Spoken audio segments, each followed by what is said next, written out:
हमारे इस चैनल मैथिली गंगा को लाल बटन दबाकर सब्सक्राइब करें व घंटी के निशान का बटन दबाएं ताकि सभी नए वीडियो आप तक तुरंत पहुंचे बिल्कुल मुफ्त।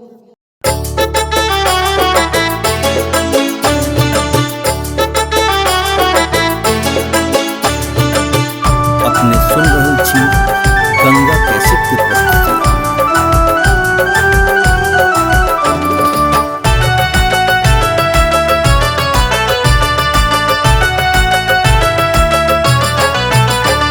अयोध्या में आयल श्री राम, चलो सखी देखने को। अयोध्या में आयल श्री राम, चलो सखी देखन को। कौने रंग राम, कौने रंग लक्ष्मण, कौने रंग राम, कौने रंग लक्ष्मण।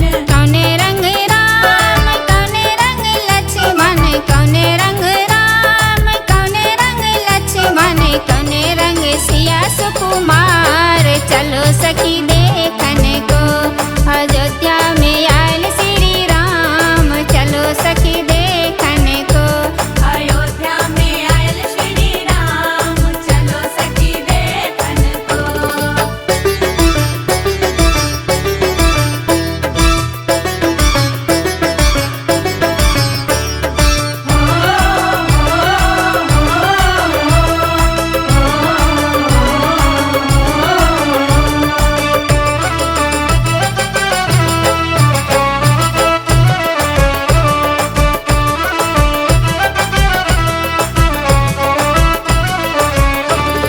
सौले रंग राम, गोरे रंग लक्ष्मण, सौले रंग राम।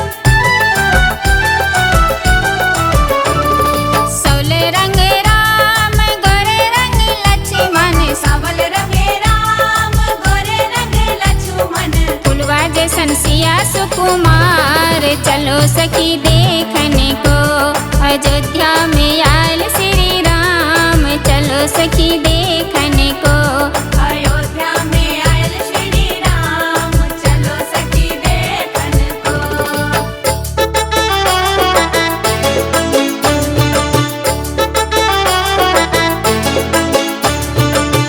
अपने सुन रहे छी गंगा कैसेट की प्रस्तुति।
सखी देखन को।